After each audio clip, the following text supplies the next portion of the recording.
Hello，各位骚棒，欢迎收看本期的大型都市情感伦理悬疑 YY 网文真人版。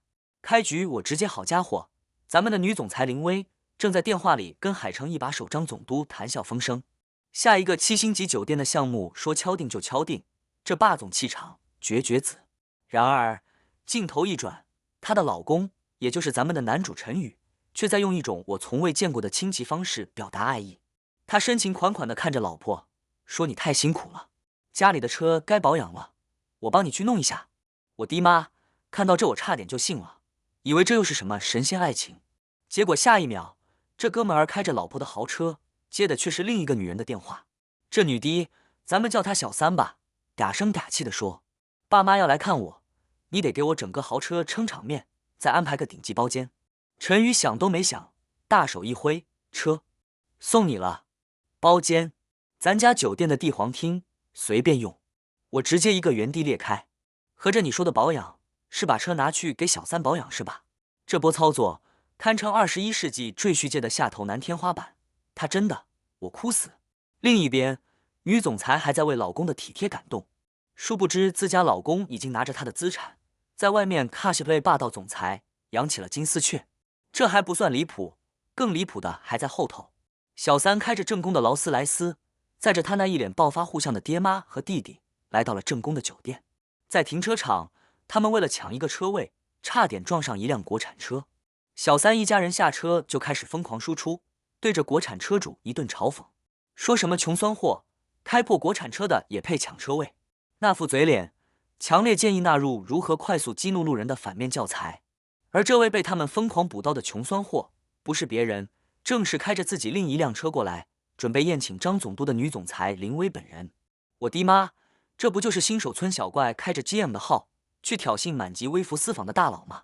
林薇这边看着自己的车被开走，心里也犯嘀咕，但恋爱脑的 debuff 让她强行自我安慰，觉得可能是老公老家的亲戚，还想着偷偷帮他们把单买了。我真是绷不住了，姐姐你清醒一点啊，你老公都快把家搬空了。果不其然，当林薇走进自己预定的用来招待总督的帝皇厅时，发现小三一家人正大摇大摆地坐在里面。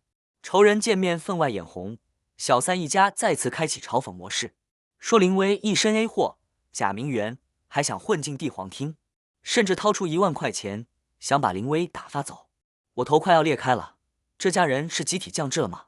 在一个地方连续2次精准地踩中同一个雷，这概率堪比打 Apex 连吃3个致命空大。接下来就是全剧最高能的兑现环节。小三为了证明自己的实力，骄傲地宣布，这整个酒店都是我老公的，他叫陈宇。林薇当场石化，表情从疑惑到震惊，再到心寒。我想现在你们大概知道了什么叫诛心。更骚的是，小三为了证明陈宇对他有多好，开始展示自己身上的战利品，爱马仕的包，卡地亚的手镯，而这些全都是林薇早上刚发现家里失窃的同款。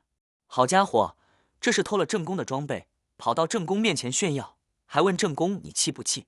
这已经不是下头了，这简直是哈人。事情到了这个地步，双方都开始摇人。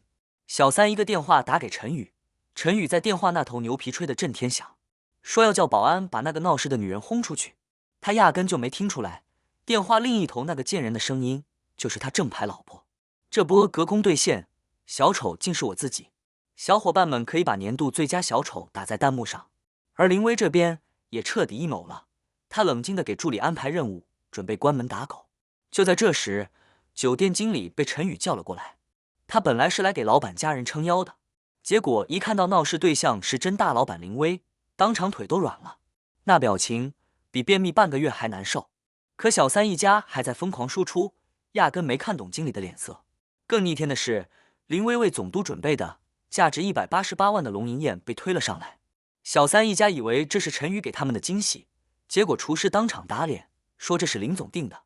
恼羞成怒的小三直接掀了桌子，我勒个去，这一桌子下去188万就没了。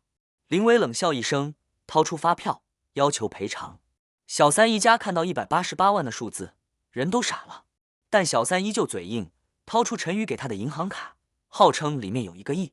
他哪晓得林薇早就釜底抽薪，一个电话让秘书把陈宇名下所有附属卡全部停掉。于是我们欣赏到了本剧最解压的一幕。pass 机一遍又一遍的传来余额不足，您的余额已不足。那场面尴尬的能用脚趾抠出3室一厅，我愿称之为神级演技。眼看装逼失败，小三只能再次召唤老公。陈宇也终于赶到了现场，但他刚进门就碰到了张总督，立马化身舔狗模式，点头哈腰，完全没注意到包间里的修罗场。他还在电话里跟小三保证，说自己马上就到，要亲手撕了那个女人的嘴。国有赵括纸上谈兵，今由我陈总土上谈兵。